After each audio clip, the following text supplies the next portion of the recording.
Kami percaya Engkau Tuhan yang tidak pernah meninggalkan kami. Kami tahu Engkau Tuhan yang selalu beserta dengan kami Tuhan. Bagian kami hanyalah mempercayai Tuhan. Bagian kami hanyalah menaruh iman kami kepadamu Bapa. Tuhan, hari-hari ini Engkau melihat ada begitu banyak Tuhan di antara kami yang mungkin sedang mengalami ujian iman, menghadapi masa-masa yang sulit ini. Kami tahu firman Tuhan sedang digenapi. Inilah waktunya kami meneguhkan iman percaya kami kepada Tuhan. Ini waktunya kami taruh harap kami hanya kepada Tuhan. Bahkan ini waktunya kami akan melihat perbuatan-perbuatan Tuhan yang ajaib dalam hidup kami. Engkau yang mengatakan akan ada perbedaan ya Tuhan, antara orang yang sungguh-sungguh berharap kepadamu, antara orang-orang yang sungguh mengandalkan Tuhan. Akan ada perbedaan yang sangat nyata. Kami mau melihat perbuatan Tuhan dengan mata kami sendiri. Kami mau melihat campur tangan-Mu Tuhan dalam hidup kami. Mari berbicara bagi setiap kami hari-hari ini. Kami berdoa Tuhan agar tidak ada kekhawatiran di hati kami, tapi yang ada hanyalah iman percaya kepadamu.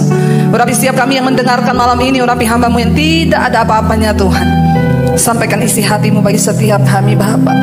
Berbicara bagi setiap kami lewat kebenaran firman-Mu Tuhan. Di dalam nama Tuhan kami Yesus Kristus, kami buka hati bagi firman Tuhan. Sama-sama katakan amin, amin, amin. Iya, shalom saudara. Saya percaya kita semua dalam keadaan yang baik dan luar biasa tentunya. Ya, di hari-hari ini kita melihat ada banyak goncangan, bahkan mungkin kita sendiri sedang tergoncang ya. Tapi bagi orang yang percaya pada Tuhan, mari kita menanggapinya dengan cara yang benar ya. Yang terpenting adalah respon kita saudara. Semua akan terjadi, bahkan firman Tuhan bilang goncangan itu akan datang. Ya, Tuhan akan mengizinkan akan ada goncangan. Tuhan bilang satu kali lagi aku akan menggoncangkan bukan hanya ya bumi saja, tetapi langit juga. Supaya apa? Supaya tertinggal satu umat yang tidak tergoncangkan ya. Saudara, bagaimana supaya kita ini bisa terus ya berkenan kepada Tuhan? Tentunya saudara ya, kita harus melewati yang namanya ujian iman. Hari ini ya, saya memberi tema firman Tuhan yaitu bahaya kekhawatiran. Ya, adalah sesuatu yang wajar ketika manusia itu menghadapi sebuah keadaan yang sangat tidak nyaman lalu kita menjadi takut. Ya, namanya juga kita masih manusia saudara ya. Adalah sesuatu yang normal ketika seseorang itu menjadi khawatir. Tetapi saudara, jangan biarkan kekhawatiran itu menguasai hidup kita ya. Karena itu hari ini saya beri tema firman Tuhan adalah jangan khawatir saudara ya. Jangan khawatir. Ya, kayaknya kita ngomong jangan khawatir itu enak. Ada yang bilang, "Bu, gampang aja ibu ngomong jangan khawatir. Saya ini besok tanggal jatuh tempo loh." Ingat, hanya dua hal yang membuat jantung berpacu dengan cepat: jatuh cinta dan jatuh tempo. Ya, jadi yang udah mau jatuh tempo ya banyak-banyaklah berdoa saudara ya. Tapi apapun itu kita percaya bahwa Tuhan adalah Tuhan yang menyertai. Iya, hari ini kita akan sama-sama belajar tentang bahaya kekhawatiran. Yesus berkata, jangan khawatir, jangan khawatir, jangan khawatir, dan jangan khawatir.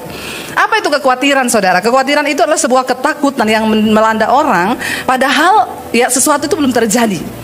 Ya, kekhawatiran adalah ketakutan akan sesuatu yang bahkan belum terjadi. Ya, sesuatu yang belum terjadi kita sudah takut duluan. Rugi nggak saudara? Sebenarnya rugi. Tapi yang namanya manusia, ya. Dan saudara, kita akan sama-sama belajar. Kenapa Yesus berkata jangan khawatir? Ini adalah sebuah warning saudara. Yang namanya sesuatu itu kalau di warning berarti mendatangkan bahaya kalau kita langgar.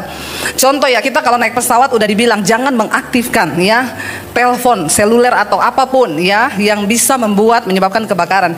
Jangan saudara coba. Kenapa? Karena nyawa taruhannya. Ya, nah hari ini kalau Yesus berkata jangan khawatir, berarti kan ada sesuatu yang dapat menimbulkan bahaya dalam hidup kita. Kita akan sama-sama belajar. Ini alasan saudara, kenapa kita nggak boleh khawatir. Ya, bahayanya itu apa ya? Yang pertama saudara, Amsal 12 ayat 25 firman Tuhan berkata begini. Kekhawatiran dalam hati membungkukkan orang ya, tetapi perkataan yang baik menggembirakan dia. Kekhawatiran di dalam hati itu membungkukkan orang. Jadi lihat aja saudara, orang itu kalau jalannya mulai gini tuh berarti banyak kekhawatiran. Ya, lihat kanan kirimu. Ya, mungkin yang sebelah kananmu suamimu atau istri. Itu bukan hanya berdampak kepada jiwa tetapi pada fisik juga loh. Kalau Alkitab yang berkata itu berarti benar. Yang pertama, bahaya dari kekhawatiran, fisik kita itu bisa bungkuk. Dengan kata lain, orang yang banyak khawatir itu suka sakit kepala ya. Jadi hari-hari ini kalau saudara banyak sakit kepala, berarti saudara mulai banyak khawatir. Yang kedua saudara ya, apa bahaya dari orang yang khawatir itu? Amsal 25 ya ayat yang ke-26 di sana dikatakan, seperti mata air yang keruh dan sumber yang kotor, demikianlah orang benar yang khawatir di hadapan orang fasik. Wow, mengerikan. Seperti mata air yang keruh dan yang kotor, kata ayat ini. Demikianlah orang benar yang khawatir, ya. Jadi kita ini kalau khawatir dalam hidup ini dikatakan kita ini seperti mata air yang keruh atau yang kotor. Saudara, kita menjadi orang benar yang dipanggil Tuhan, tentunya hidup kita ini kita pengen sesuatu yang murni, yang keluar dari dalam diri kita itu bersih. Tetapi orang yang khawatir, Alkitab berkata dia seperti mata air yang keruh dan juga mata air yang kotor. Yesus berkata, ya hati kita ini sumber dari segala sesuatu. Kalau di hati kita itu bersih, maka yang keluar itu sesuatu yang bersih. Tapi kalau hati kita khawatir, maka yang keluar dari dalam diri kita adalah sesuatu yang kotor. Ucapannya, saudara, ya perbuatannya, tingkah lakunya itu sesuatu yang tidak benar. Kekhawatiran itu sangat berpengaruh ya kepada apa yang ada di luar diri kita. Karena itu hati-hati, saudara. Saya percaya kita semua mau menjadi orang yang benar, menjadi orang yang seperti mata air yang murni, bukan mata air yang kotor. Yang ketiga, saudara, kenapa kita nggak boleh khawatir? Bahayanya itu apa? Lukas 8 ayat yang ke-14, ya. Lukas 8 ayat 14, ya, di sana Yesus berkata begini, ya, yang jatuh dalam semak duri ialah orang yang mendengar firman. Ini Yesus sedang berbicara tentang perumpamaan firman itu seperti benih yang ditabur. Ya, ayat Lukas 8 ayat 14, yang jatuh, benih yang ditabur yang jatuh dalam semak duri ialah orang yang telah mendengar firman itu, dan dalam pertumbuhan selanjutnya mereka terhimpit oleh kekhawatiran, ya, sehingga mereka tidak menghasilkan buah. Saudara, jadi orang yang khawatir itu, saudara, dia itu seperti benih. Kalau dia mendengar firman, firman itu seperti benih yang ditabur di semak duri, ya. Artinya apa? Ketika orang itu, saudara, telah mendengar firman, ya, dan selanjutnya pertumbuhan itu terhimpit oleh kekhawatiran. Kenapa kita nggak pernah melihat mujizat Tuhan? Terlalu banyak khawatir hidup kita. Kenapa kita nggak pernah bisa melihat buah di dalam hidup kita? Karena kebanyakan khawatir. Nanti kita akan lihat masih banyak nih ayat tentang kekhawatiran. Kalau Yesus sudah berkata jangan khawatir, jangan khawatir, jangan khawatir, ini adalah sebuah warning, saudara, bagi kita. Berarti itu akan menimbulkan sesuatu yang berbahaya. Yang tadi pertama bungkuk, yang kedua kita ini seperti mata air yang keruh dan kotor.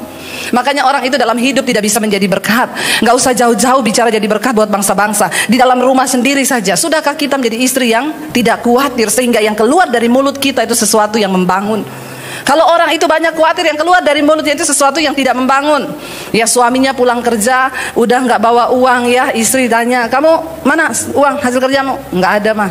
Makanya kamu itu, ya, orang seperti ini bagaimana rumah tangganya bisa diberkati, saudara? Ya, kalau kita menjadi orang yang percaya pada Tuhan, tidak ada khawatir di saat suami mungkin tidak punya uang, kita menjadi istri yang menguatkan. Amin, ibu-ibu. Ya, yang di rumah, amin. Yang di sini ada amin.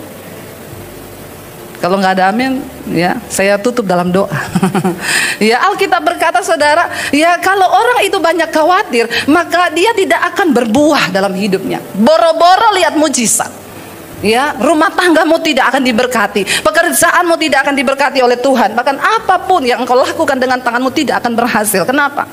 Karena firman yang engkau dengar, mungkin saudara ke gereja setiap hari Minggu, mungkin saudara dengar ibadah online. Ya, setiap hari itu firman terus yang saudara dengar, atau mungkin saudara pelayanan di gereja. Ya, tapi hidupmu nggak pernah ada buahnya. Kenapa, saudara? Karena banyak kekhawatiran dalam hatimu. Kita ini percaya pada Tuhan, disuruh percaya, sudah percaya saja.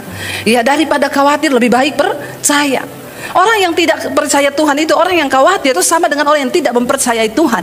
Sekalipun dia mendengar firman, ayat ini berkata firman itu seperti ditabur di semak duri. Ketika firman itu mau tumbuh, ya nggak bisa mati. Kenapa? Kehimpit sama semak duri. Apa yang menjadi semak duri dalam hidup manusia yang membuat firman tidak bisa bertumbuh bahkan menghasilkan buah?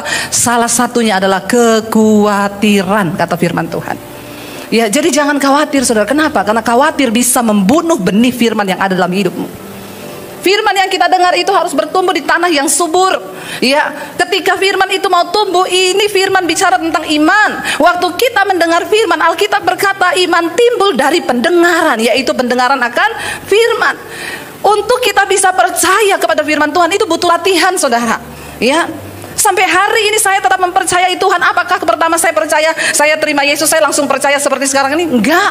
Ada latihan iman. Ya, bagaimana kita melatih kadar iman orang itu berbeda-beda, tergantung dari rasa percayanya pada Tuhan. Kenapa kita nggak boleh khawatir? Karena Alkitab berkata iman itu tumbuh dari pendengaran, pendengaran akan firman. Nah, kalau kita mendengar firman tapi hati kita khawatir, itu menjadi semak duri yang menghambat pertumbuhan firman yang kau dengar. Karena itu dengar baik-baik, Bapak Ibu yang terkasih, kekhawatiran itu sangat berbahaya. Yesus mengingatkan, jangan khawatir. Engkau dengar firman sebanyak apapun, engkau hafal firman sebanyak apapun, kalau engkau punya kekhawatiran, firman itu hanya baru mau bertumbuh di hati, langsung dihalangi oleh semak tadi, yaitu kekhawatiran kita. Bagaimana kita bisa melihat iman kita kuat kalau kita itu khawatir? Apalagi melihat buah dalam hidupmu, apalagi melihat buah dalam pelayananmu. Padahal Alkitab berkata kalau Yesus datang kedua kali, dia tidak mencari pelayanan yang hebat, dia nggak cari orang yang punya karunia hebat, dia nggak cari orang yang punya gereja besar. Waktu Yesus datang kedua kali, yang dia cari apa? Buah dari hidup kita. Tapi bagaimana mungkin kita berbuah kalau kita punya kekhawatiran? Ya, ayat ini jelas berkata, orang yang mendengarkan firman tetapi dia khawatir, itu seumpama dia menabur benih di satu tanah yang penuh dengan semak duri. Mungkin benih itu baru mau tumbuh, saudara, tetapi karena kekhawatiran itu menghimpit benih itu, gak jadi tumbuh. Jangankan berbuah, tumbuh aja gak. Ya, kita kalau punya tanaman, kenapa tanaman itu kita bersihkan, saudara? Saya dulu nanam cabai, saudara, di rumah saya. Ya, karena ada sisa cabai, saya taruh di pot, saudara. Lalu mulai tumbuh tuh. Waktu cabainya tumbuh, ya tumbuh juga itu rumput-rumput ilalang, duri-duri. Ingat ya, waktu kita menabur rumput, cabai nggak tumbuh. Tapi ketika kita tabur cabai, rumput ikut tumbuh. Dari mana? Ya nggak usah tanya. Namanya juga rumput, ya. Lalu ketika benih cabai itu mulai tumbuh, ini kan rumputnya banyak, saudara. Nah, ini kalau saya biarkan, kenapa, saudara? Yang pertama, ya rumput itu akan menghalangi tumbuhnya cabai itu ke atas karena rumput ini semakin besar. Dia tutupin. Yang kedua, makanan untuk cabai itu, suplai makanannya akan terhalang. Kenapa? Diambil semua sama rumput ini. Makanya cabainya nggak bisa bertumbuh. Kekhawatiran di dalam hidup kita itu mengambil semua energi positif dari firman Tuhan atas hidup kita, sehingga engkau akan satu saat, ya bukan cuma tidak berbuah, bisa mati imanmu, saudara. Makanya kenapa pada akhirnya banyak orang murtad. Ya, dulu saya pernah punya pengalaman, saudara, ada seorang hamba Tuhan loh. Dia hamba Tuhan, seorang pendeta. Ya, dia pelayanan. Ya, ketika hidupnya itu, saudara, mulai goyah, ya, karena dia juga punya usaha. Tiba-tiba goyah usahanya. Lalu ketika usahanya goyah, rumah tangganya juga goyah. Terakhir, saudara, saya ketemu teman, saya tanya, si Pak Pendeta itu mana sekarang? Oh, belum tahu ya, Kak. Belum. Kenapa? Sekarang sudah jadi Muhammad. Ya, pendeta ganti nama jadi Muhammad. Saudara sendiri tahu maksud saya. Saya baru mau cari tahu keberadaannya di Facebook. Saya baru mau cari tahu di mana dia, karena dulu saya pernah kenal dekat dengan dia. Besoknya saya dapat kabar di WA, innalillahi wa inna ilaihi rajiun, telah berpulang ke rahmatullah Muhammad ... Tadinya pendeta. Kenapa bisa mati imannya, saudara? Bukan cuma orangnya, ya. Imannya bisa mati lalu berganti nama. Kenapa, saudara? Ya, karena tidak sungguh-sungguh mempercayai Tuhan. Hari-hari ini kita semua sedang diuji, tetapi orang yang mau terus mempercayai Tuhan, engkau akan melihat perbedaan yang nyata, kata firman Tuhan, di hari-hari terakhir ini. Pakai kesempatan ini untuk membuktikan imanmu kepada Tuhan. Amin, saudara. Ya, jangan biarkan semak duri itu tumbuh di dalam hidupmu. Mari kita terus mau berkata, Tuhan, uji kami. Menghadapi hari-hari sulit ini, kami terus akan melihat pemeliharaan Tuhan. Kami tidak mau membiarkan semak duri kekhawatiran untuk menghalangi benih firman Tuhan bertumbuh dalam hidup kami. Yang berikutnya, saudara, kenapa kita nggak boleh khawatir? Lukas 10 ayat 41, ini kisah tentang Marta dan Maria, ya. Maria itu ketika Yesus datang, dia langsung mengambil tempat terdekat dengan Yesus, yaitu duduk di bawah kaki Yesus dan menyerap semua pengajaran dan khotbah yang Yesus berikan.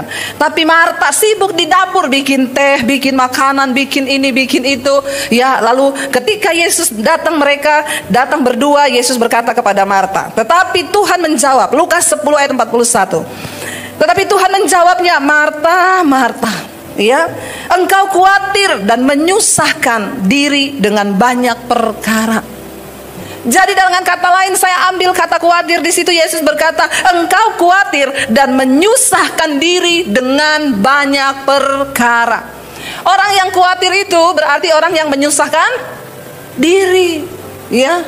Nggak usah disusahkan, memang hidup ini sudah susah. Jadi jangan tambah menyusahkan diri dengan kekhawatiran. Yang namanya hidup ini memang rumit, saudara. Kalau sederhana itu rumah makan Padang. Ya, namanya juga hidup pasti rumit, ya. Tetapi Yesus berkata, kita menjalani hidup ini pasti akan ada kesukaran, tapi jangan engkau tambahin dengan menyusahkan diri. Karena apa? Kekhawatiran. Jadi ternyata kekhawatiran itu menyusahkan diri. Banyak orang-orang itu sakit bukan karena keadaannya yang buruk, tetapi karena dia menakutkan sesuatu yang buruk. Ada banyak orang hari ini datang kepada saya, Bu, saya ini asam lambung akut. Ya, asam lambung akut. Sudah ke dokter, Bu? Sudah. Ya, terus dokter bilang apa? Dokter bilang jangan banyak pikiran. Memang orang asam lambung itu pasti karena banyak pikiran, stres. Ya, karena lambung itu tempat duduknya pikiran. Ya, jadi saudara, saya bilang terus, Ibu, ya, apa yang Ibu pikir? Dan yang lucunya saudara, waktu saya tanya begitu, nggak sadar ngomong gini, ya sebenarnya sih saya nggak mikir apa-apa. Tapi dari caranya ngomong aja saya tahu ini ibu ini punya banyak kesusahan diri. Saya bilang gini, Bu, jangan ngomong ibu nggak mikir apa-apa deh. Mungkin saking kebanyakan sampai udah bingung ibu mikir apa yang ibu pikirin. Saking kebanyakan. Sekarang saya mau tanya dulu, sekarang ini ibu ada masalah apa yang paling bermasalah dalam ibu ini? Ibu ini sekarang siapa? Saya ini saudara setiap hari nangani konseling. Ya kadang-kadang makanya saya bilang ya, aduh ya, saya sama suami saya ngobrol-ngobrol. Terus kalau pendeta ada masalah konseling sama siapa ya? Pendeta nggak boleh konseling. Konselingnya sama Tuhan. Makanya orang yang melayani itu harus sudah lebih dulu kuat baru boleh melayani. Kalau nggak stres loh saudara. Setiap hari itu orang datang, Bu, ya ada yang aneh-aneh lagi, Bu, uang saya tiap hari hilang dicolong suami saya, Bu. Apa yang harus saya lakukan? Saya bilang jangan didoakan itu uang, ibu taruh di bank biar tidak dicolong suamimu. Ya, yang begini ditanyain sama saya loh saudara. Ya, ada lagi, Bu, jadi kredit rumah saya ini kan sudah mau jatuh tempo, Bu. Menurut ibu itu gimana ya? Saya jual atau biarin diambil bank? Ibu konsultasikan dengan pihak bank saja. Jangan tanya sama saya. Ya, karena saya bukan orang bank. Jadi aneh-aneh saudara. Tapi ya itulah ya, kita ini hamba Tuhan harus siap. Lalu saya tanya ibu itu, Bu, coba ibu pikir deh, ibu punya masalah yang paling rumit sekarang yang sedang jadi beban di hati ibu itu apa? Saya ini lagi berantem sama anak saya, Bu. Nah iya kan, tadinya katanya tidak ada pikiran. Tapi waktu saya tanya, saya ini lagi berantem sama anak saya, Bu. Kenapa anak ibu? Jadi gini, Bu, saya itu kan, ya saya itu mau ya hidup dia itu ya lebih baik ke depan. Saya itu maunya gini, ya dia sih sudah kerja, Bu. Puji Tuhan dapat pekerjaan yang bagus. Ya jadi saya maunya itu dia itu begini. Ibu, saya tahu kenapa ibu asam lambung. Anaknya ibu udah gede tua, ibu atur semua hidupnya. Kenapa ibu stres? Terlalu banyak khawatir di hatimu. Jadi dia itu tiap hari negur anaknya, kamu tuh gini ya, nanti kalau cari jodoh tuh begini, nanti kalau gini. Nah, ibu dia kan udah gede. Tapi saya nggak mau dia salah pergaulan. Saya tahu, Bu, semua orang tua itu nggak mau anaknya salah pergaulan. Tapi kenapa ibu asam lambung akut? Karena ibu mencoba mengendalikan semua keadaan di sekelilingmu. Ibu harus mendengar saya baik-baik, Bu. Tidak ada satu orang pun yang bisa mengubah orang lain. Ibu nggak bisa rubah suami, ibu nggak bisa rubah anak, tapi ibu bisa mengubah cara ibu berespon terhadap semua keadaan. Amin. Orang yang tidak khawatir itu belajar mempercayakan kepada Tuhan. Ya, ada ibu-ibu telepon saya, Shalom Bu Debbie. Saya, iya Shalom Ibu, ada apa Ibu? Ibu, saya sudah bosan hidup, mau mati. Saya doakan bagaimana? Jangan Ibu. Loh tadi katanya udah bosan hidup. Kenapa Ibu bosan hidup? Suami saya selingkuh, Bu. Saya baru keluar rumah sakit jiwa beberapa bulan lalu. Aduh, suami yang selingkuh, ibu yang gila. Jangan mau, ya. Ibu jangan mencintai siapapun melebihi Tuhan. Apalagi dia bilang saya sudah mau bunuh diri, Bu. Cuma gara-gara suami selingkuh ibu bunuh diri. Bodoh itu namanya. Ya. Ibu harus menaruh harapanmu pada Tuhan. Suami selingkuh bukan berarti kiamat dunia. Ibu masih punya anak, ibu masih punya masa depan. Berbahagialah dengan dirimu sendiri bersama dengan Tuhan. Jadi orang-orang yang khawatir itu saudara, ya sesuatu yang belum terjadi dia sudah khawatirkan, apalagi kalau terjadi. Ibu-ibu kurang berserah pada Tuhan. Ya tapi suami saya nggak berubah-berubah, sekarang dia sudah sama perempuan lain. Biarin aja, sekarang ibu fokus sama Tuhan. Saya tahu tidak ada seorang pun yang mau suaminya berselingkuh saudara. Siapa sih yang mau anaknya menikah dengan orang lain dan pindah ke agama seberang? Gak ada yang mau. Tapi kalau semua itu terjadi, kita harus belajar mempercayakannya kepada Tuhan. Amin. Jangan stres. Ayat ini berkata, Yesus bilang, Marta, Marta, kamu itu terlalu khawatir dan menyusahkan diri. Jangan menyusahkan diri. Orang yang khawatir itu menyusahkan diri, bisa gila, bahkan bisa stres loh. Ya, kita harus berbahagia dengan diri kita bersama dengan Tuhan. Nggak usah terlalu mikirin anak, mikirin mantu, mikirin cucu, mikirin. Ya, ada oma-oma juga yang stres, Bu. Saya tuh stres, Bu. Ya, cucu saya itu tadi saya yang besarin, saya yang gedein. Sekarang diambil sama mamanya. Terus masalahnya apa, Bu? Ya itu kan mamanya dia. Tapi kan saya maunya cucu itu tinggal sama saya. Ya kan mamanya yang lebih berhak. Saya hari-hari ini stres, Bu, kena asam lambung. Iya, karena ibu menyusahkan diri. Dia takut kalau cucunya dibesarkan anaknya itu nanti akan salah. Dia berpikir dialah yang paling benar. Saudara, belajar mempersembahkan hidup, menyerahkan hidup itu kepada Tuhan. Kenapa? Karena orang yang khawatir itu hanya menyusahkan diri. Ada banyak hal orang mengalami masalah dalam hidupnya. Kenapa? Menyusahkan diri. Rumah tangga anak diatur, hidupnya menantu diatur, hidup cucu diatur, anaknya ngurusan cucunya dia yang atur. Rempong gak hidup kita? Ada banyak hal yang bisa kita lakukan untuk tidak usah menyusahkan diri, apalagi dengan kekhawatiran. Akhirnya karena kita berusaha mengendalikan anak mantu, kita menjadi khawatir, lalu kita stres, kita takut. Ingat, kenapa kita nggak boleh khawatir? Karena kekhawatiran itu menyusahkan diri. Berbahagialah bersama dengan Tuhan. Kenapa kita nggak boleh khawatir? Yang berikutnya, Matius pasal yang ke-6 ayat 27, Yesus berkata begini, siapakah di antara kamu yang karena kekhawatirannya dapat menambahkan sehasta saja pada jalan hidupnya? Siapakah di antara kita yang karena khawatir terus kita melihat mujizat gitu? Justru kekhawatiran itu adalah penghambat mujizat dalam hidup kita. Jangan takutkan sesuatu yang belum terjadi. Ya, jangan saudara, percayakan pada Tuhan hari ini. Jangan takutkan apapun yang belum terjadi. Ketika engkau khawatir, itu artinya engkau tidak mempercayai Tuhan. Ya, lawannya khawatir itu adalah percaya. Ya, jangan saudara, karena Yesus berkata, dengan kekhawatiranmu, apakah engkau bisa menambahkan sehasta saja pada jalan hidupmu? Enggak kan? Ya, kita khawatir juga enggak nambah apa-apa.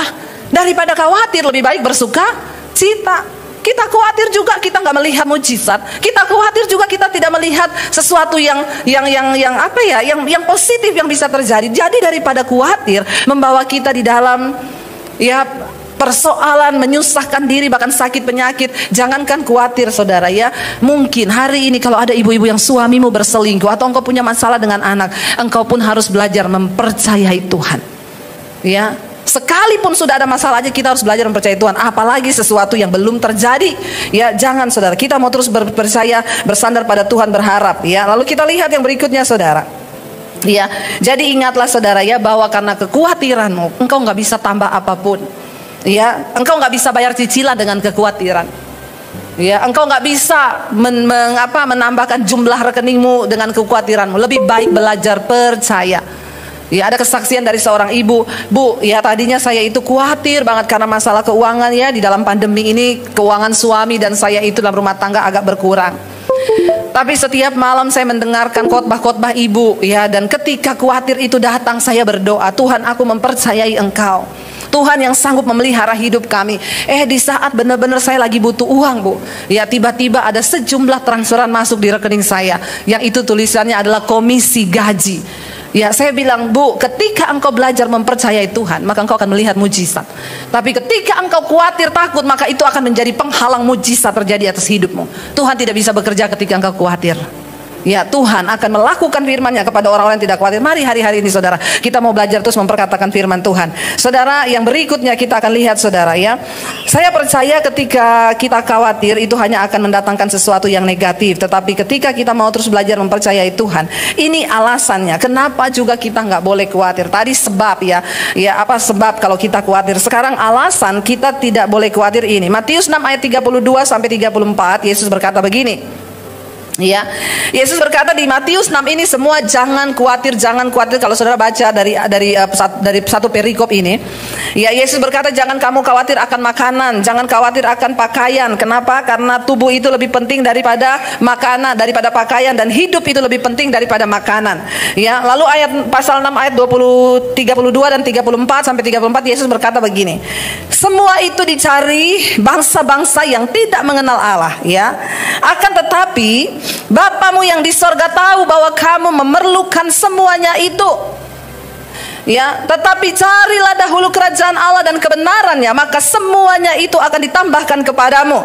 Sebab itu janganlah kamu khawatir akan hari besok, karena besok mempunyai kesusahannya sendiri. Kesusahan sehari cukup untuk sehari. Ya, ini alasan kenapa kita nggak boleh khawatir.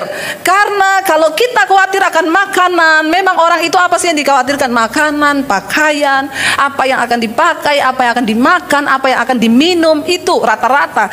Ya, kenapa kita nggak boleh mengkhawatirkan hidup kita? Karena semua itu dicari oleh orang-orang yang tidak mengenal Allah. Artinya apa? Kalau kita mengkhawatirkan sesuatu yang di dunia ini, maka kita sedang gagal fokus.